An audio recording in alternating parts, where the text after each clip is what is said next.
What's up? I'm right here now with Troy Clogg in Wixom, Michigan. Brother, if you go anywhere in Michigan, when it becomes the landscaping, snow plowing, and you say, who's the dude? Troy Clogg. I've heard his name my whole life growing up in this industry. You even go to the Equip Expo, you'll see a huge pink truck with a pink snow plow on it. First of all, before we get started, bro, What's with the color pink in your branding? So the short story is it was always in our color. So when I was branding the company back in the 80s, everybody had a tree, everybody had a leaf, everybody had green and white and red. That's what landscapers did. So I went the other way, turned it into a charitable function. So we started a 501c3. We now raise almost $500,000 a year that go directly to families financially devastated during a cancer situation. So whether we're selling hot pink de-icer across both countries, we're moving into some pink equipment now, and we have fundraisers. It's just to give back to the world, do something. I challenge every business owner. Every guy who sells a cup of coffee, you can't add 15 cents to that and give it to some great cause. All right, so this is the interview with Troy Clogg. He built a $15 million operation, just this one, with 90 employees. We're gonna do a shop tour. Let's go. Let's go. Troy, thanks so much for having us here. Take us for a tour, man. So we walked in the front door, we'd be greeted by Rosanna, who would offer you pop, water, coffee, a spot. Behind this wall, this is HR. Cut through there's a way to let the dogs outside, because you gotta have a dog run when you're this family, there's dogs everywhere. Kitchen, restrooms, training area, meeting area. I'm fascinated by these boards. What's on here? So I've learned that the longer you can plan ahead and help people plan ahead and see the future, the better the communication is across a team. So it shows everything from this job, for instance, that's a total of 123 man hours, 6 hours of management, 9 hours of delivery, 18 hours of drive time, and 90 hours of site time. That all translate over to a job box. That all ends up in LMN to be tracked against and measured against. And so the crews know how to achieve the work. And growing your business, is this stuff that you came up with, or do you? So you came up with this specifically? Yes. When I was building the business, there was nobody to go talk to. There was no competition, so it was awesome. You could get, I had 400 or 500 residential homes in 4 square miles at 21 years old. Everybody brought a piece and evolved to where we are now. So that system, random furniture that we build, this was years ago. But steel, it's an old bowling alley that a carpenter friend cut up and turned into a bar top daughter's head table when she got married. The same with the tables.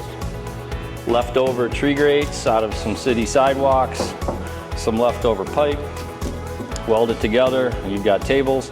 There's also, for you detail guy key, there's also a chain in there so you can actually pick these things up, move them around, because they're heavy as heck. So that was sweet. What's down here? It's a surprise. We'll wander in here. More walls built out of random leftover brick. When we built the building, we used a lot of leftover products from years of being that guy who takes leftover products home. Down this way, we'd stick our head in here to a conference room, schedule boards for meetings, tables, TVs, the list goes on. This hallway is filled with all the guys who actually make everything happen. So this one's Dave, this is Brian. What's up? What's up? I love to say this. How long have we been working together? Almost 40 years. As we head here, this is the sales kind of corral. We don't like to see too many sales guys in the office at any one time because the customers are outside, but I know Tony's cranking on some cool projects right now. This is Bedard Tree Care Associates, which is also a part of us. And we continue down this area. This is the office's schedule board. Everybody has to have a schedule board. Jennifer, who does all of the contract administration, and when she gets frustrated with us, she just pulls us down and says, leave me alone. So this is all accounting on the right. This would be Adam's office, who's our director of support. This is the janitor's closet, also known as my office. This is sweet. You can tell we didn't clean anything up for you guys. It's just, this is how I work. Wait, what does this say? Right. A society grows great when old men plant trees whose shade they know they shall never sit in. Wow. And yes, there's a bar over there. And yes, this desk is a one-off custom piece built by a crazy cool artist friend of mine back in the 90s. Along with every piece of furniture here, there's a little mini thing for my dad, who is a World War II veteran, some interesting stories. I hired my dad when he was 71 years old. He worked here for 17 years. Cool old mentor to have kicking around. The key thing to notice here, what's not on this desk? There's a lot of stuff here. What's not on this desk? It's on everybody's desk today. Computer? Yes, because it does not exist. Why would I need a computer? Not my best skill set, not the best use of my time. I can do my stuff through a phone. People who are good at things should stay good at what they're good at. So there's a whole hallway filled with people that are good at that. I don't need it. And a snapshot, what is all this? So, things that I need to keep my hands on. So this pile of Post-it notes, I typically have if something comes to my mind, for instance, update my vivid vision I wrote. So now this stuff accumulates over a week or two, then makes it to a very short list and then gets accomplished. I still run with a day planner. Everything makes it to there. The day planner, where I'm supposed to be. This is some educational stuff. This is a local city municipality trying to give me a hard time about a piece of real estate, but we solved that. These are personality profiles of people we may hire, because unless you score 80 to 100 in your potential job description, we don't interview you, because you're probably not a good fit for that job. This is all charity stuff, hiding under the pink heart, so everything in there mostly has got something to do with our charity. And I haven't looked at that pile in so long I couldn't tell you. But that's that.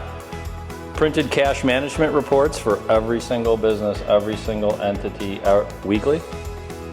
Been doing that since 1992. I could show you things from years ago. Every one of them should show you your cash balance, all of your billing for the week, should show you every payment you have, the interest rates you're paying, and when they expire. The more you put stuff in front of you, the more you pay attention to it. And again, this in a computer has changed the world. People think it's in there, but human beings, if we stayed in the same room together, we'd have a much better relationship and know a whole lot more about each other than if we did it always on the screen. Just is. So put the cash, put the numbers, put the most important things in front of you. At one glance, I can go right over there and go, how come we didn't bill last week? Well, I was busy. Well, that's going to affect our cash flow in 4 weeks, so bill. It's a dashboard, scoreboard. A vital stats dashboard. Yeah, amen. Let's go that way. Come on, Keith, it'll be fun. So this room, different than all others by decoration. I didn't decorate it, so my wife, my daughter does some of my personal assistant stuff, but this is kind of the home of the charity. This is a quick glance at just a few of the people. Have a very efficient way to get people money when they need it. We get complimented on our minimal red tape all the time. Hot Pink Helpers is the charity. Hot Pink De-icer is the product. Hot Pink Helpers is the charity. Send anybody. We love to help. The link below. Another schedule board. So this one is just for snow, so it's barely populated right now. But ultimately this will have every human being gets a magnet, every piece of equipment, every snow blower. I see all these Toro snow blowers. Yep, and every other size. F-350 dump truck. Yep. Single axle salt truck, Caterpillars, Loaders, Kubotas, loaders. Box trucks for sidewalk. These are all pushers. Anyhow, this is the back. We won't spend much time here. It's just kind of the catch-all at the back of my office. So we throw some weights around. We play darts once in a while. When we feel like there's something I gotta write, then I pull down the door and I just start writing all over stuff. We have random sales meetings, and in here, this room is just kind of a place to go where most people aren't working if you need a space. Yeah. So, what's behind this door? ooh. I think this is one of my favorite places. So it's quiet out here today because a couple of the mechanics are on vacation. But this would be every part and piece we need to keep our stuff alive. We are constantly working on snow equipment. We rarely work on our summer equipment as far as it needs very little service. We work on the summer equipment in the winter and vice versa. So it's pusher renovation time. All these things are in here to get dialed in for the winter. That Kubota is here because it's going into the sale pile. We're churning some trucks, some plows, some pushers, some loaders, and a Kubota this year. There's a whole system for when things come and go. So that was pink until yesterday. We pulled off all the pink lettering. Now it's a perfectly orange Kubota for someone to buy. Every piece of equipment has its own number. Every piece of equipment is punched in and punched out to on LMN when they service it. So we track all costs and maintenance costs to every single piece of equipment. So we know when to buy them, when to sell them, what they actually, so those box trucks cost $1.18 per mile over the course of a 7-year run here. But in the winter, this heats up. In the winter, these things are flying. These guys have mobile trucks and stuff here so they can take care of everything. And they designed this whole space. Wait, look at this. Tell us about this. What? I told you, if you don't have every piece and part and wire, and over there every common filter, etc., that we would need to keep things maintained, and they just deliver parts to us, right? You can make a call. But yeah, I mean, why wouldn't you, right? Get all the parts. And then, so this side of the building, just more mechanical. The guy underneath there, employee number 1, Greg and I have worked together for 40 years, over 40 years. We were 18 years old cutting grass together. Oh, that's so powerful what you're saying right now. It's pretty cool. 18 years old cutting grass together. Yeah, and now we're 60. Box trucks used all the time for winter, for sidewalk work. What's out here? Keith, it's endless around here. 2, 1,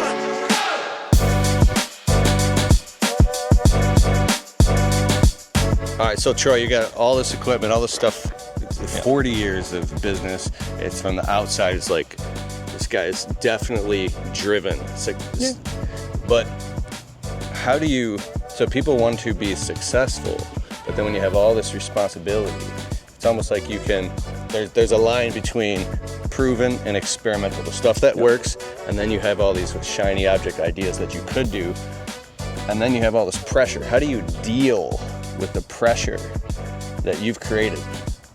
I don't think I've created any pressure. I think people take some of this stuff too seriously and overthink too hard.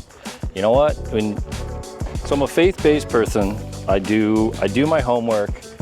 I like people and I like math. So if the math adds up and you can assemble the right people, then most everything works.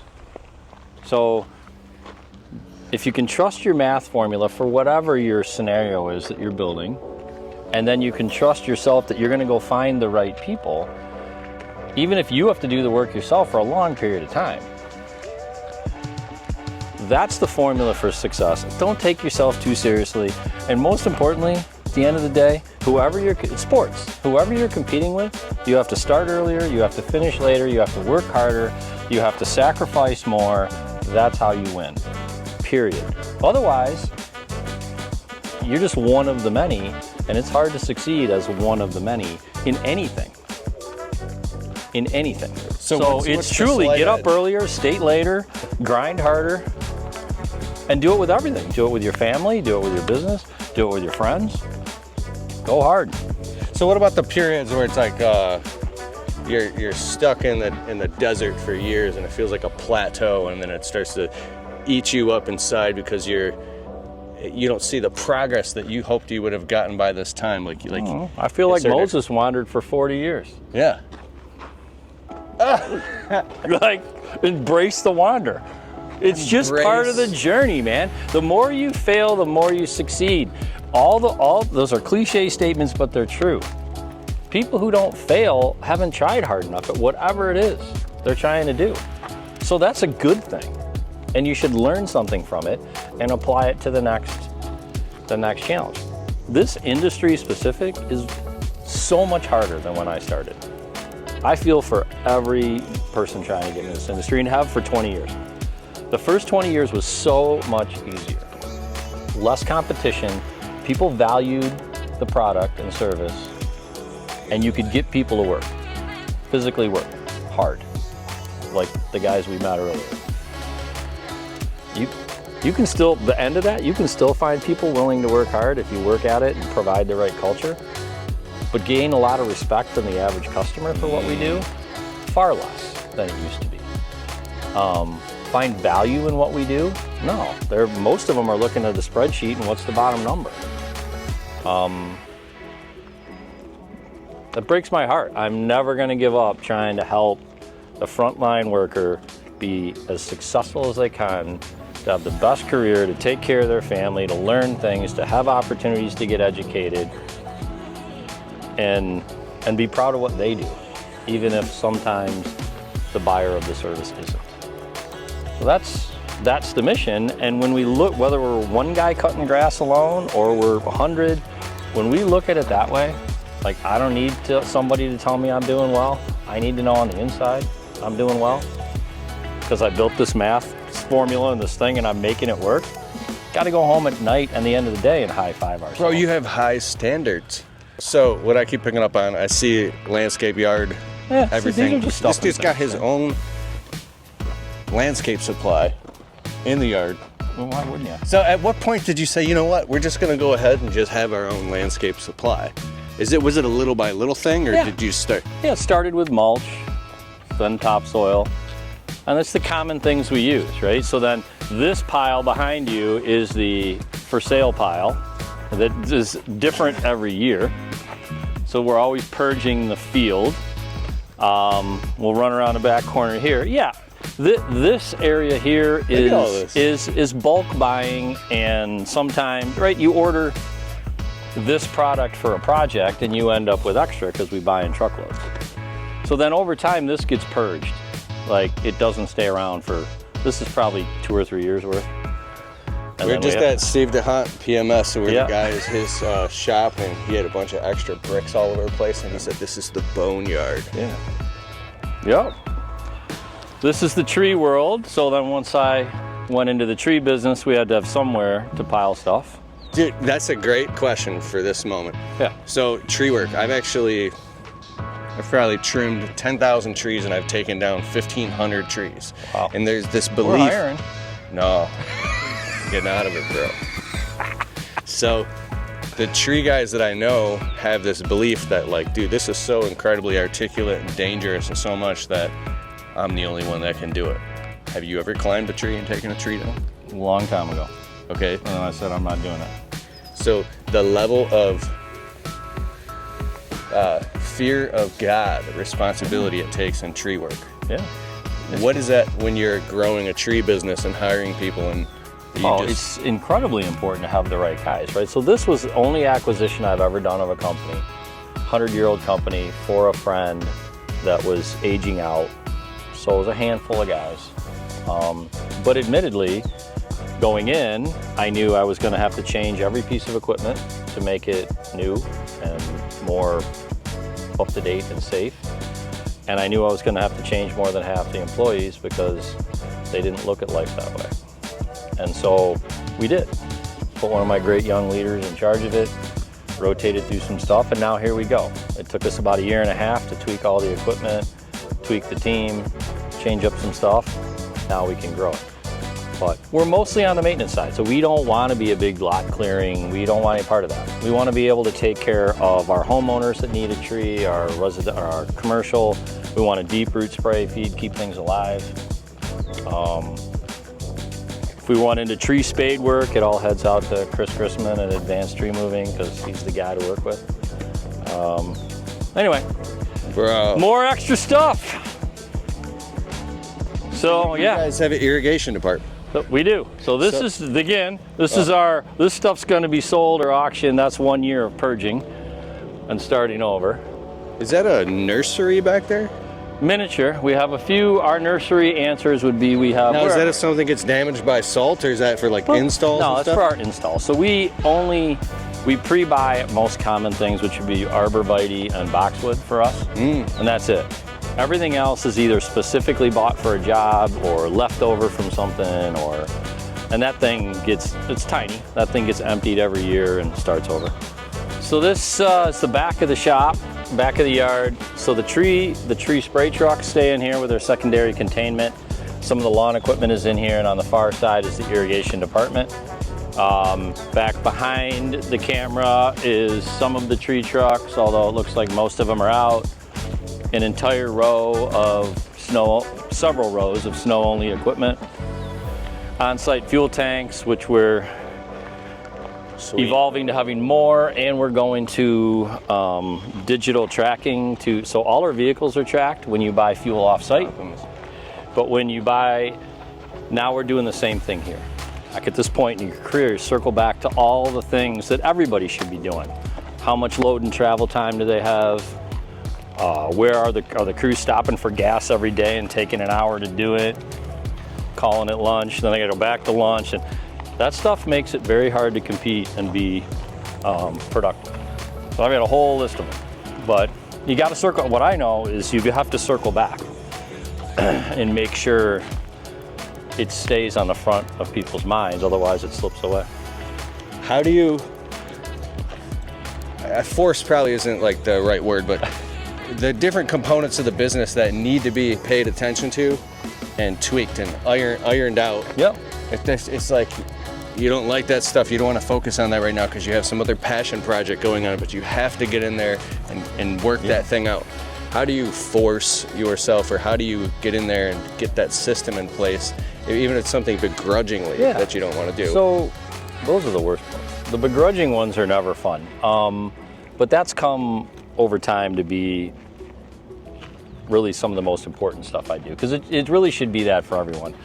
If there's that person that you know you have to get rid of and you kick the can down the road forever, once you finally get rid of them, the whole place is like, couldn't wait, right? They're all high-fiving. You know, it's all those stories. So at this point in my life, I just go after it a whole lot faster than I used to. But it's the same process. All of these things.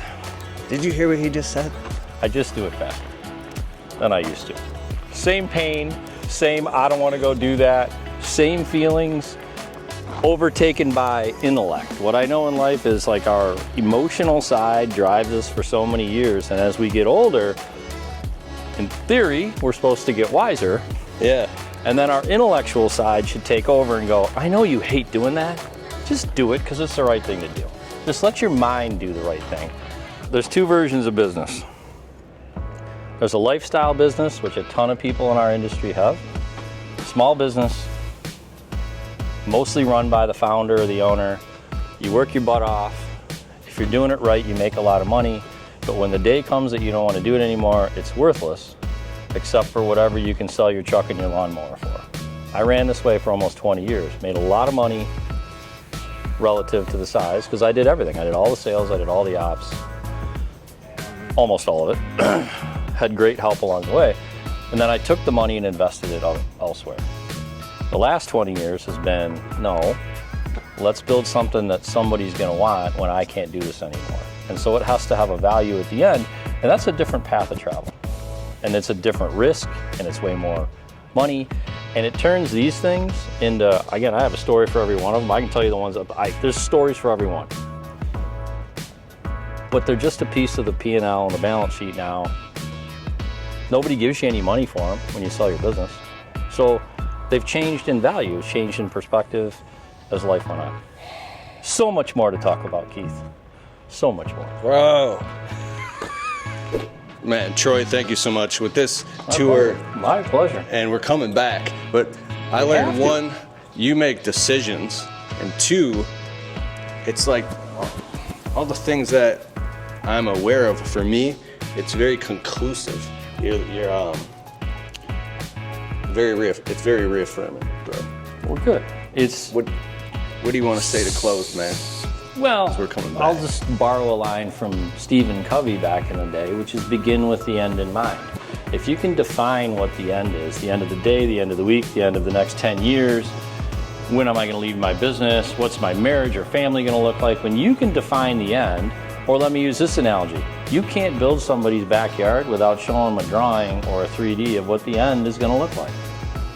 So why don't we just use that more in our own lives, define it, then assemble the pieces back, just like you would to build this room or a backyard. Assemble the pieces back. What do I need to do today to be that in 5 years? We can do it with your YouTube business. We can do it with anything. Excited. Let's go. We can do it with anything. Thank you so much. Much Dude, honor, my respect pleasure. to you. We'll see you again soon. Let us know in the comments below. Peace.